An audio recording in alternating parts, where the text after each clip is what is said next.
Okay, so last transformation we're going to look at from our study of sine and cosine is period change. Okay, and I already played for you some examples of what that sounds like, and we'll come back to that in a little bit. So first thing you have to recognize, just like every other transformation, is how do you know you have a period change? Well, when you put a number in front of x inside the parentheses, that's a period change. Okay, it's being multiplied, like 4 times x, or 2 times x, or 1/2 times x. Okay, the letter that your book uses to represent this number, it kind of looks like a W. It's a Greek letter called omega. You don't really need to use that letter. All you need to know is when you stick a number right there, that's a period change. And it doesn't matter if it's sine or cosine. Now, all week I've been saying 2 transformations do exactly what you would expect. Okay, we learned those 2 yesterday. For an amplitude change, if you put a bigger number in the front, it makes the graph bigger. It stretches it out taller. A small number would compress it. How about vertical shifts? Do those work the way you would expect, or do you have to do the opposite? Yeah, they work exactly the way you expect. That's what I highlighted and put a box and underlined yesterday. You don't do the opposite with a vertical shift. So positive shifts it up, negative shifts it down. What about phase shift? Do you do exactly what you see, or do you do the opposite with a phase shift? You have to do the opposite. Right? So this transformation also is the opposite of what you expect. When you put a big number in front of x, okay, a number larger than 1, it actually makes the graph smaller. Right? So big numbers make the graph smaller. And I'll show you an example. Okay, here's sine, and here's sine 4x.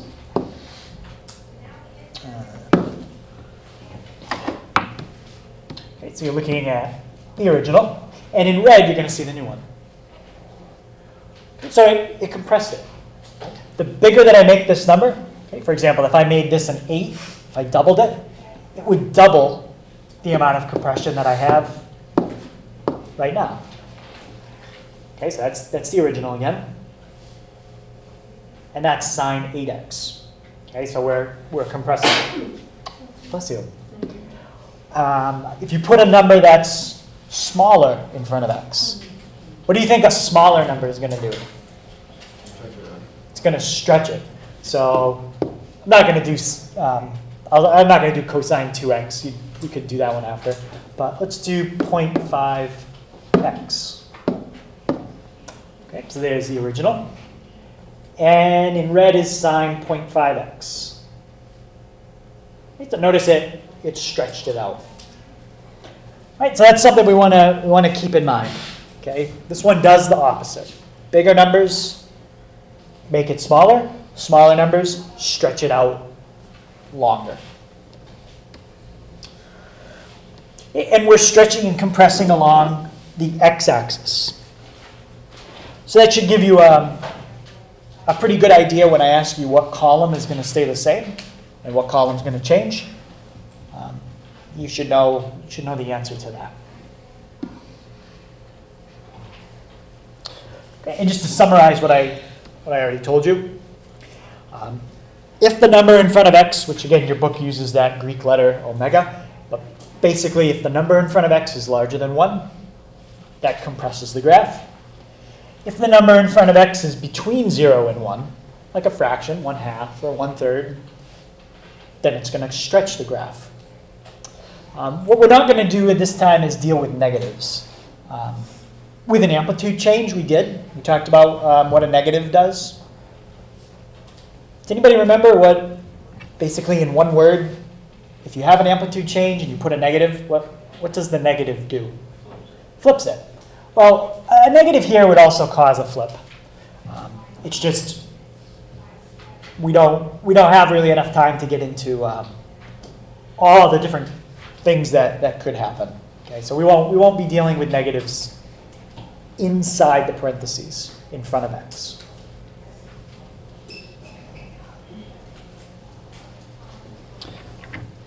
Okay, so any questions on those two ideas?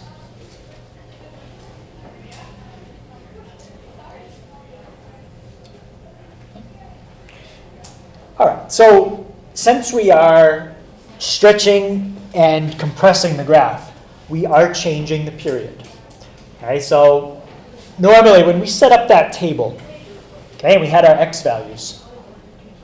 What was the gap in degrees between all the x values for every problem we did? Yeah? 90. Yeah, it was a gap of pi over 2 radians, or 90 degrees. That gap is going to change today. Okay, it's not always going to be gaps of 90 between all of them. It depends how much we stretch it or compress it. Okay, so in order to find out what the new period is of our function, this is the formula you use. Okay? T stands for the new period, and it's calculated by taking 2 pi and dividing by the number in front of x.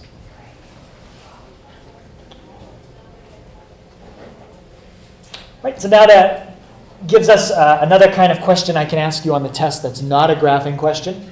It's similar to the amplitude question. I'll give you a formula, and I'll without graphing, I'll just ask you to tell me what is the period of this function. Okay, what's the normal period? If you don't stretch it or compress it, how long does it take for the graph to go through all its values and get back to the starting point? Well, it's got a height of 1, or an amplitude of 1. How much? 360 degrees. 360 degrees, or in radians, how much is that? 2 pi. All right, so if you don't stretch or compress your graph, it normally takes from 0 all the way to 2 pi to do its thing, whether it's sine or cosine, both of them. Well, that 2 is going to change that. So let's figure out how long it's going to take this graph to do a full cycle, okay, one full period. First of all, is putting a 2 in front, is that going to stretch my graph, or is it going to compress it? It's going to compress it. So we're going to shorten the amount of time it takes to go up, down, and back up. I'm going to compress it.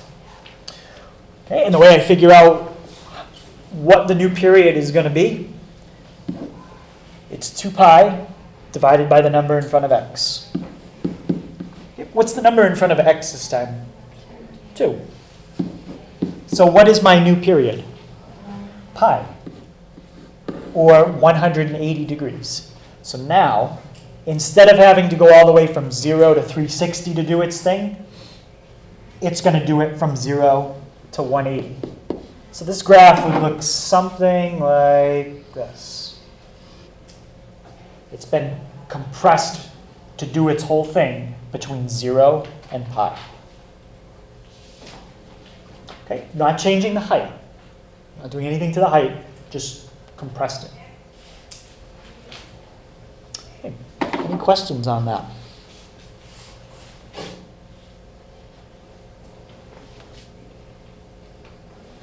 All right. Let's try this one. Okay, find our period. Okay, I have y equals cosine 5x. Okay, what's going to be the period of cosine 5x?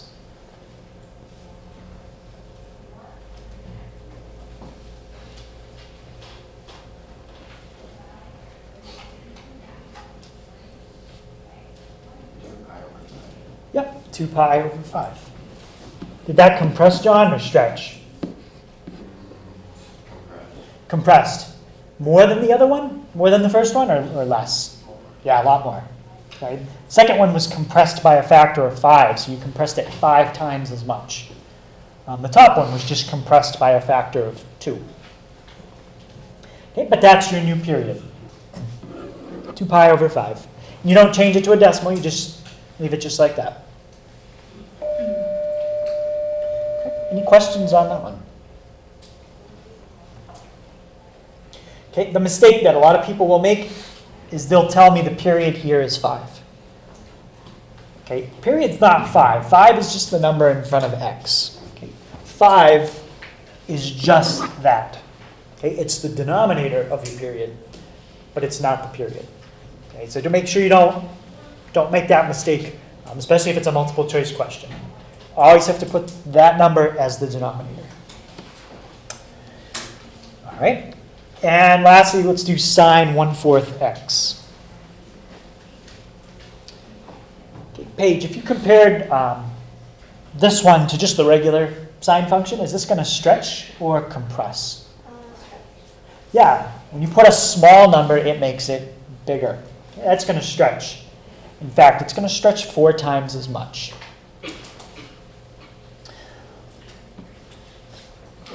Right, so just anyhow, what's my numerator?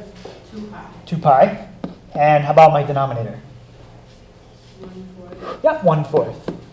So since I had a fraction in the bottom, what I did is I made the top a fraction. 2 pi over 1 over 1/4. Okay, how do I divide that? Have a fraction over another fraction. Yeah. You flip it and multiply? Yep, exactly. Keep the top the same. Take what's in the bottom, flip it, multiply. And when I do 2 pi over 1 times 4 over 1, Marquise, what do I get? So you get 8 pi. Yep, 8 pi. That's the new period, okay, which is 4 times longer than the original. Okay, the original did its thing between 0 and 2 pi. Now you're going to go all the way out 4 times as long just to get one cycle of the graph in. Okay, so any questions on finding the period? Okay, what if I did this? What's the period now?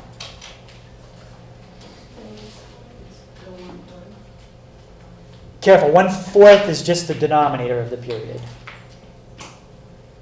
Yep? It's still 8 pi. It's still 8 pi.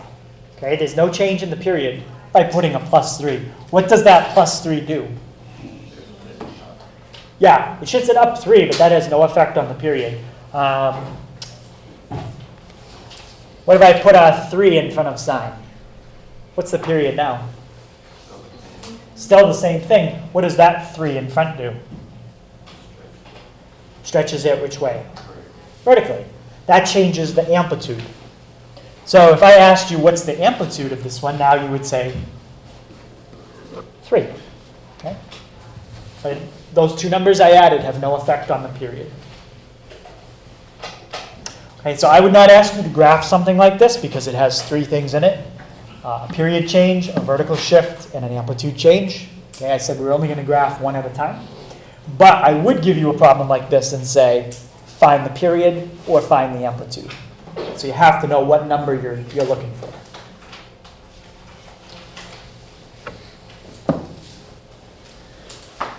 All right, so before we can do a graph, we just have to figure out what column stays the same and what column is going to change.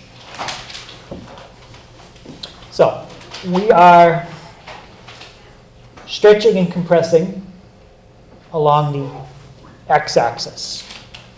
So what values stay the same? Y's. Okay, if all you're doing is stretching and compressing along the x, keep your y's the same.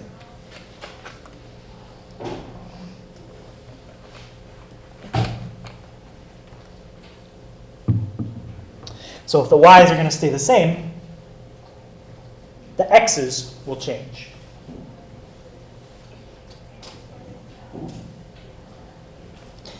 Now, there's a couple different ways you can find the new x's. I'm only going to show you one method, okay, for how to do it. Unfortunately, some methods are faster than others depending on the problem. Okay, so the method I'm going to show you here is going to be very fast for some kinds of problems. The other method to do it can be better for different kinds of problems. But I think if I show you multiple ways to do it, it'll be confusing. So I'm just going to show you one way to do it. First of all, when you do a period change, the first x value is always going to be 0. Okay, I want to show you why. That point right there has an x value of 0. If you stretch 0, like take 0 and multiply it by a number, what do you always get when you multiply 0 by a number? You always get 0. So if that point is starting here, it doesn't matter how you stretch it or compress it. It's kind of like with an amplitude change. If you triple the amplitude of this function, well, it still doesn't change that point, okay? Because you're trying to stretch or compress 0. Right? So when you do a period change, your first x is always 0. Okay, the last x value is found by using your formula. T equals 2 pi over omega. This formula tells you how long the period is. In other words, it tells me where the period ends. Okay, and that's important to know. That's one of the 5 key points. Where does my period start? Where does my period end? That's how you find where it ends. Okay, now the next point we're going to find is that one. This point right here. Where is it compared to the other two? Where is it? Middle. It's exactly in the middle. So if you know this x value, and you know this x value, which you will from steps A and B, how do you find the middle of two numbers? What do you do? Yeah? Okay, and how do you do a midpoint of two numbers? X over 2, and then y minus y over 2. I like over 2. We're definitely going to do something divided by 2, but you said minus? Yeah. Yeah, we're not going to minus. Add. Yeah, you're going to add, right? Think if you had like 2 grades and you wanted to know the number in the middle, right? You add them up and you divide by 2. And what's that called? The average. It's the average. Okay, so the third x coordinate, it's going to be the average of the first and the fifth.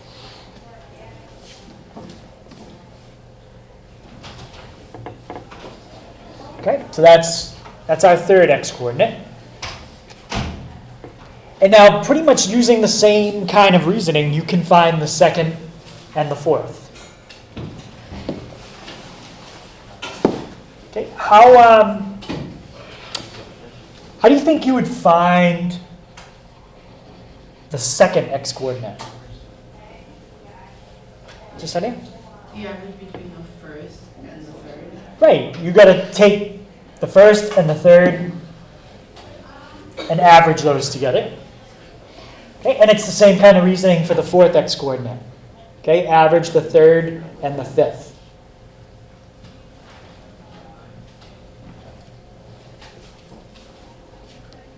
Okay, so really we're doing a bunch of averages. Again, this method, it works. It's not always the fastest method, depending on the original problem. We're going to do one problem today where this is extremely fast. And we'll do one today where it's not as fast.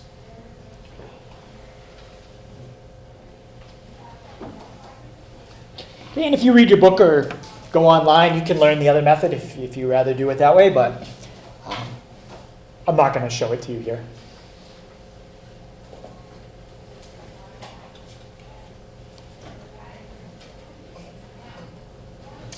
Okay, so any questions on that? Okay, you pretty much have to do steps A, B, and C first. You can't do steps D and E till you have the third coordinate. So you gotta get that one first. But you could do step D and E, or you could switch the order of D and E. Okay, it doesn't matter.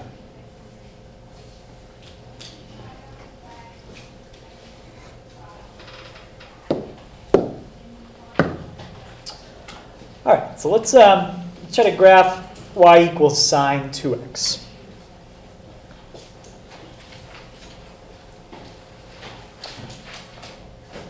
All right, so first thing I got to do, now I know all the transformations, I have to look at that problem and figure out what it is. Okay, again, I will not tell you on the test what kind of transformation that is. Okay, Katrina, can you tell me what kind of transformation it is, and more importantly, how you know that? It's a period change, Yep, I agree, it is a period change. and then it's going to compress. And how do you know it's a period change? It's period change because it's the number from x. Right, you've got a number in front of x and it's being multiplied. Okay, and you said it's going to compress, which is also correct. Okay, now depending on how I scale my axis, I might not see the compression. Okay, just like when we did the height. Okay, if you change this like to be your height, -8 to 8, you're not going to see a stretch because you changed your scale. All right, so we're going to do the same kind of thing here. So if you think a lot of the graphs are looking the same, it's because they are. Do we get a notion for s? Yeah, yes. Yeah. All right, does everybody have the steps on the left? All right, so let me just make this bigger. All right, so first thing I'm going to do is write down the column that stays the same. Okay, Nick, what column is going to stay the same when we do a period change? The y. The y's. Can you tell me my y values for sine? 0, 1, 0, -1, and 0. Perfect. Now I'm going to find my x values. Okay, start with the first x value. Okay, what's your first x value all the time for a period change? 0. Since the original starts at 0, no matter how you stretch or compress it, 0 is always 0. So I know where it starts. Now I have to figure out where it stops. Okay, to figure out where it stops, I need to find the length of the period. Okay. What's my formula to find the length of the period? Just said it? 2 pi over omega. Yep, 2 pi over that number in front of x. So the number in front of x is 2. So where is the period going to end? Yep, Pi. it ends at pi. So clearly we've compressed. Right? Now to find everything else, I'm going to do averages. Okay? And by doing averages, that keeps everything equally spaced. If you're always finding things that are exactly in the middle of other things, you're keeping the gap consistent. All right? So you take 0, take pi, add them up, and to find an average, take half of it, or divide by 2. So what do I get when I do that out? Pi over 2. Okay, now I've got the middle. Now I'm going to find the second x value. So take my first, take my third, 0 plus pi over 2. And this time, so I don't have a fraction over a fraction, I'm going to write it this way. Dividing by 2 or just multiplying by a half, it's the same thing. Just take half of it. So add them up and then take half. What's 0 plus pi over 2? Pi over 2. And what's half of pi over 2? Pi over 4. Okay. Now, you're not going to see a pattern here because we're not writing all these x values with the same denominator, and you don't have to. Okay? I'll show you in a second, if you write the same denominator, you'll see a very clear pattern. Okay? And if you can see a pattern, that means everything is equally spaced, anytime you have a pattern. All right, now let's do the last one. Add up the third and the fifth, and then take half of it. So that's the third. That's the fifth. Okay, the fifth didn't have a denominator, so I gave it one. And then take half. Okay, in order to add the third and the fifth x, what do I need to do that? Okay, Sam? I need a common denominator, which is going to be 2. First one already has a denominator of 2, so you can leave it. What do you have to do to the second one? Multiply by 2. Yeah. Double the bottom, double the top. So I get 3 pi, well, let me write it out first. Okay, so that you get 2 pi over 2 when you get your common denominator.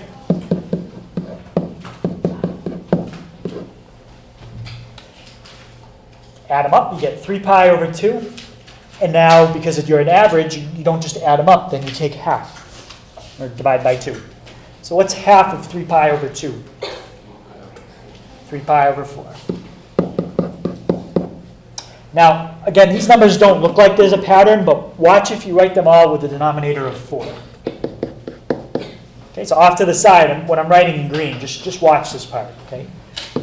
Pi over 4, 2 pi over 4, 3 pi over 4, 4 pi over 4. Does everyone agree what I just wrote in green reduces to what's in blue? Okay, there's your pattern. 0, 1 pi, 2 pi, 3 pi, 4 pi, all over 4. If you've got a nice pattern, that means everything is equally spaced, and we can put 1 on each tick mark. Okay? So that's how I'll label my, my axes. 0, you don't need to label. I'm going to label that as pi over 4. All right. And the next one, pi over 2. Next one, 3 pi over 4. And the last one, pi. If you did this in degrees, what you just did is 0, 45, 90, 135, 180. The gap from one x to the other is now 45. Okay. What was the gap originally? 90. Okay. And look what happens if you take 90 and divide by the number in front of x. 45. You get what the gap should be. All right. So if there was a 3 in front of the x, normally the gap is 90. With a 3 in front, the gap would now be 30 between each one. Okay. I'm not going to ask you on the test what the gap is. I'm just trying to show you that it's the same each time. As far as my y-axis, that one's easy today. Just 1 and -1. And now graph your points. Okay, I already have 0, 0. Pi over 4, 1. 0. -1 is, sometimes it might be better if I put the label above it, but it's all right. Back to 0. Hey, and there's your graph.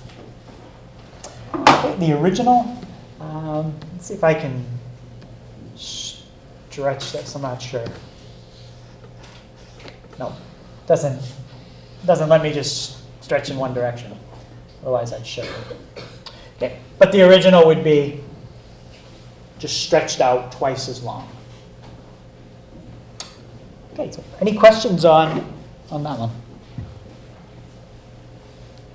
Okay, that's a period change. Same way I'm going to grade it as every other problem. 1 point for each x and y, 2 points for your table.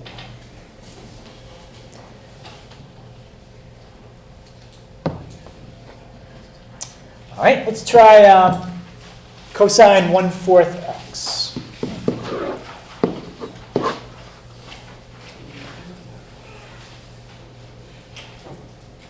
Okay, I'll tell you this time it's a period change. How about, Alyssa, can you tell me how I know it's a period change?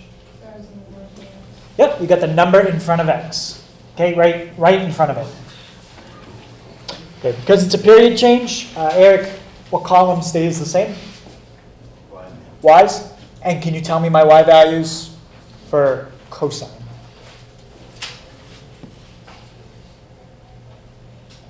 1, 0, -1, 0. Yep.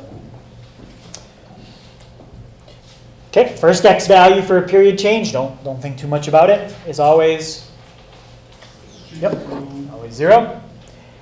My last x value, that's the length of the period. I've got to find out where the period ends, and I have a formula that tells me how to do that. It's 2 pi divided by 1/4. We already did that earlier. What did I get when I did 2 pi over 1/4? 8 pi. Now, here's where finding the averages is going to be really fast. What's the average of 0 and 8 pi? How about 0 and 4 pi? And 4 pi and 8 pi. And you're done your table. Okay, so when you don't have to deal with common denominators, that's when averaging is really, really fast. And this is a problem where if I taught you the other method would be slower for this one. Okay. All right, so the gap each time now is 360 degrees. Okay? The normal gap is 90. You made the gap 4 times as much. Okay? You're stretching it out 4 times as much. But you're not going to see that because of how I'm going to scale it. I'm going to do 2 pi, 4 pi, 6 pi, 8 pi. Okay, so each gap here is worth 2 pi, or 360 degrees.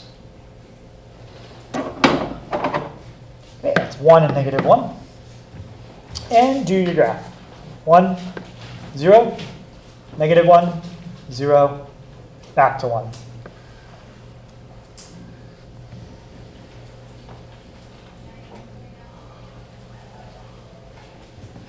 Okay. Any questions on that one?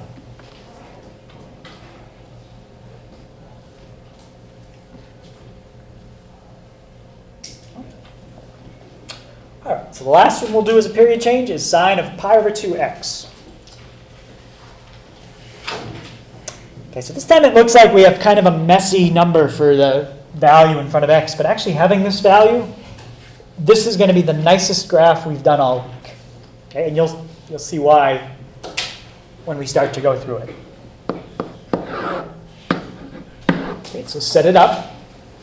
Okay, I'm not going to go through all the questions again, but it's a period change because of the number in front of x. Copy your y's. First x, always 0. Okay, now for the other 4, I got to do a little thinking. Got to figure those out. What's the next x coordinate that I have to figure out? The 5th. And what's my formula to do that? 2 pi. Yep. 2 pi. I'm going to make 2 pi as a fraction.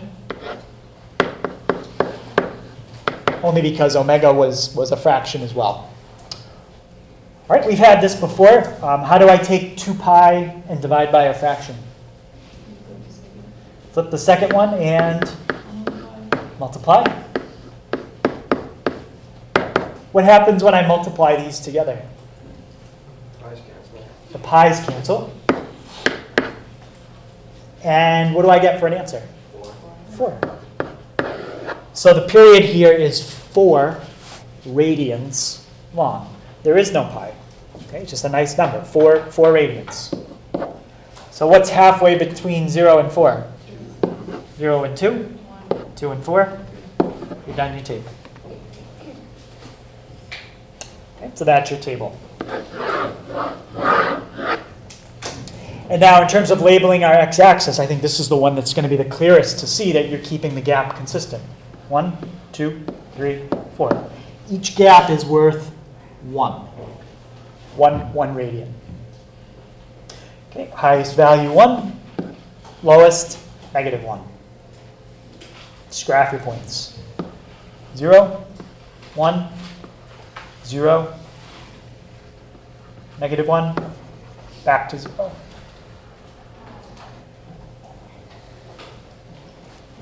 Okay, and that graph has been compressed a little bit, not too much. Okay, normally the graph has to go to 2 pi. Well, what number is that? What's 2 times pi? As a decimal. 6.28. Okay, so normally the graph would go all the way to 6.28. We call it 2 pi before it would repeat itself. Now it only has to go to 4.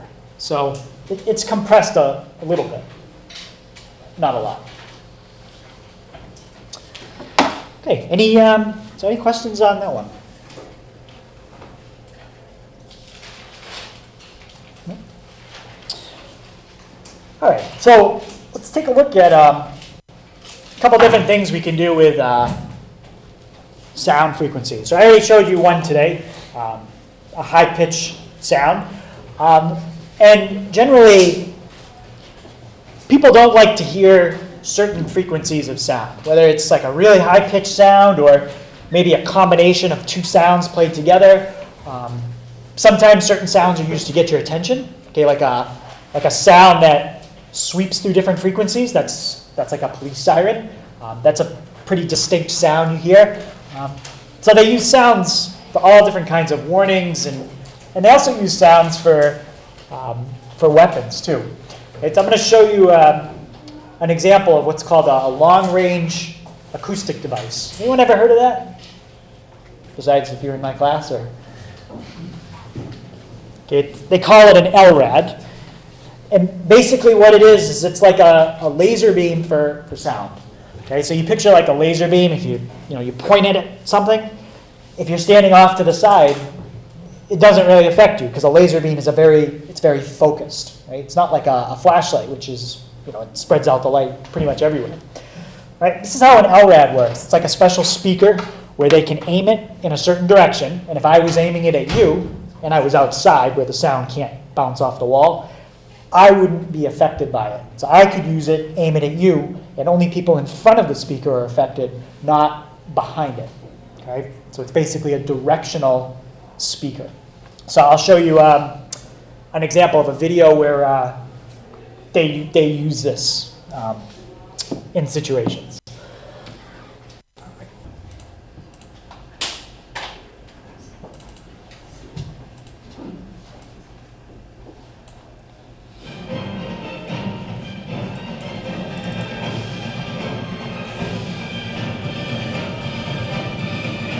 In response to the terrorist attack on the USS Cole in October of 2000, American Technology Corporation created a device like no other. LRAD, the long-range acoustic device. A wave of the future, A high-tech tool developed by the military. a high-tech sonic weapon. Long-range acoustic device, or an LRAD. The long-range acoustic device, or LRAD, is like an audio spotlight. When you're standing alongside of it or behind it, you can carry on a normal conversation, but get directly in its beam, and the sound becomes almost painful. Because of its weight and size, the LRAD is easy to transport, easy to set up, and mounts almost anywhere. Cruise passengers now barely escaping a pirate attack. We're learning more about that stunning pirate attack. This magnificent cruise ship attacked off the coast of Africa by 21st century pirates. The LRAD's usefulness was most recently demonstrated in November 2005 when pirates attempted to attack a cruise ship off the coast of Somalia. It has 26 languages and about 100 different remarks like put your hands on your head or lie flat on the ground or turn around and do such and such. The system clearly enables us to enforce the Naval Vessel Protection Zone at all times. To the fact that an individual was informed of the reasonable consequences of his actions and continued to defy legitimate authority, they are personally responsible for whatever happens next. Whether initiating communication or warding off unknown adversaries, the LRAD has proven effective more than 80% of the time and has saved countless lives in the process. From American Technology Corporation, LRAD, the long-range acoustic device. All right, so you could hear, how they played that frequency during the video. Well, basically, I have a copy of that frequency. I'll let you hear it in a second. So what I'm going to do? Let me turn it down quite a bit, though. All right. And what I'm going to do is the program I play it in will actually show you a picture of what the frequency looks like, and I think you'll probably recognize it. So let me find it. Oh, that's not exactly what I wanted. Let's see. Bars and waves. Scope. That's what I want. All right, so what does that kind of look like? That picture. Slinky. Like what? A slinky. Like a slinky, yes. Yes, it does look kind of like a slinky. How about in terms of what I've tried to teach all week? Does it look like anything we might have talked about.